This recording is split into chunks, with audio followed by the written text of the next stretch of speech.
le ministère a estimé il y a quelques mois que le fait d'interdire les sacs plastiques avait permis aux industriels de trouver des solutions alternatives. Cela fait plus de 10 ans qu'ils ont initié leurs recherches pour trouver des solutions.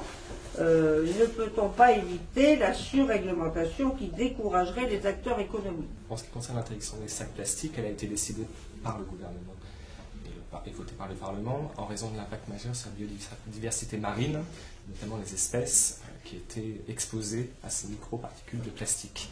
La substitution et la possibilité de technologie de remplacement a bien évidemment été prise en compte. L'interdiction permet d'acter et donner un signal aux acteurs économiques. Et votre question porte finalement de façon plus générale sur la substitution et le rôle de la réglementation. À ce titre, le règlement REACH en particulier a, par diverses dispositions, introduit une appréhension procédurale de la thématique de la substitution. En particulier, REACH interdit un certain nombre de substances, sauf dérogation de la part de la Commission européenne, le temps de la substitution. Donc les institutions de l'Agence européenne des produits chimiques, la Commission et les États membres appréhendent la disponibilité des alternatives, de technologies de remplacement pour interdire, plus ou moins tardivement, des substances. À ce titre, de nombreux travaux sont actuellement en cours. Alors, le ministère de l'Environnement, en particulier, accompagne les entreprises, ne serait-ce que pour les prévenir, qu'elles anticipent les évolutions réglementaires, ce qui peut représenter un atout en termes de compétitivité.